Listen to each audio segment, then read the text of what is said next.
Η πρώην σοβιετική δημοκρατία της Μολδαβίας έλαβε το πράσινο φως για την έναρξη των ενταξιακών διαπραγματεύσεων με την Ευρωπαϊκή Ένωση τον Δεκέμβριο του 2023.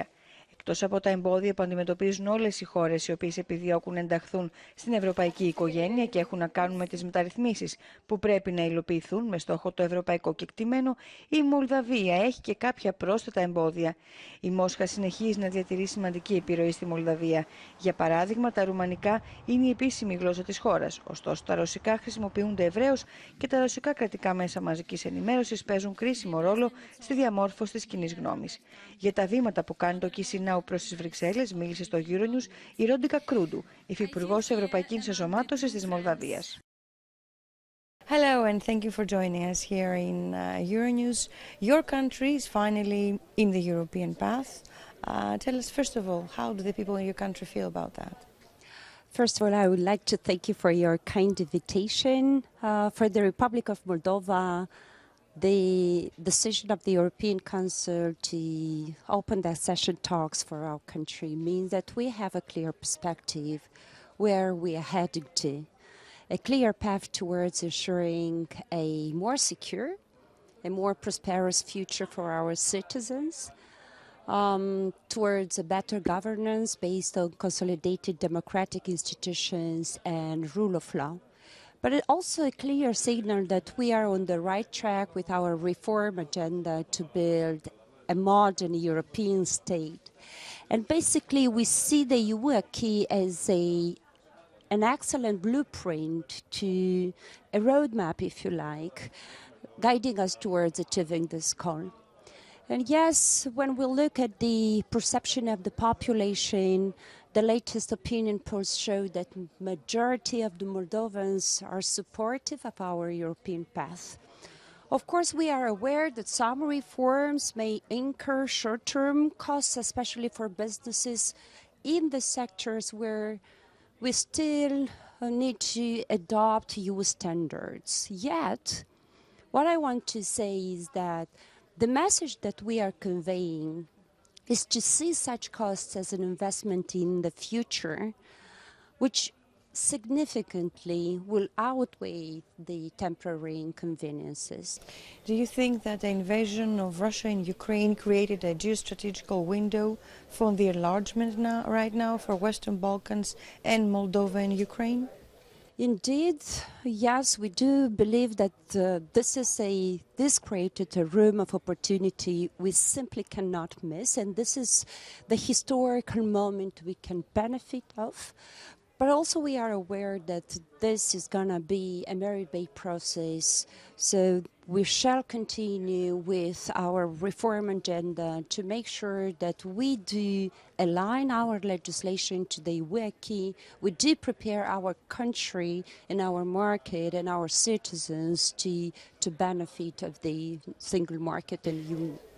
So since you mentioned the reform agenda, where are you focusing right now, your reforms in your country, and which is the progress that you have made? To be honest, we cannot afford to focus only in certain areas because, metaphorically speaking, there are construction sites on every policy area. Therefore, I would like to mention that in the last period we have diligently working in improving the public services, including through digitalization, which is like also seen by us an excellent tool to prevent corruption in the relationship between the state on the one hand and businesses and society on the other hand. Speaking of corruption, we have to mention that we have taken important steps in our efforts towards de-oligarchization. Related to this, important headway was registered in improving security, but also consolidating the institutional framework thereof, which is, by the way, a remedy, of course, in the context of the war in the region, but also new threat constellation we are having to face. We have also made solid progress in reforming public administration reform, public finance management, but also ensuring that financing of political parties and elections take place without undue interference of malignant actors acting against the interests of our country and our citizens. And of course, it is essential to mention our efforts in reforming the judiciary, which is probably the most complex process in our reform endeavors. And in here, despite the difficulties and the resistance which is coming from inside the system itself, we managed to register some achievements, and just to name few of them, now the members of the self-governing bodies of judges and prosecutors, members of Supreme Court of Justice, must undergo a independent vetting process to ensure their integrity. Also, efforts have been made in order to strengthen the capacity of anti-corruption prosecutor office. To keep the story short, even in these complicated areas, we managed to move ahead. So you're making some sacrifices in order to do the reforms. Of course, you have challenges and resistances because this happens to every country, member state or not, in order to implement reforms. Which do you think are going to be the benefits from the other side, from the accession in the EU? Before going to benefits, I would like to mention that yet we still have to deal with the Russian propaganda and fake news in our society, which definitely are determined to undermine the European integration process.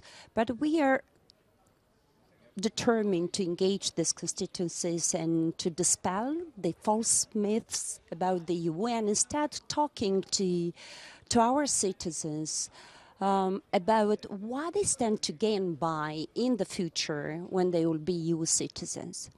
And now, focusing on the benefits, of course, the primary, let's say, the most of the benefit is to ensure a peaceful and secure life at home. But we cannot also neglect the economic benefits of the European integration. And we can take a look at different other countries that joined the EU in last enlargement waves.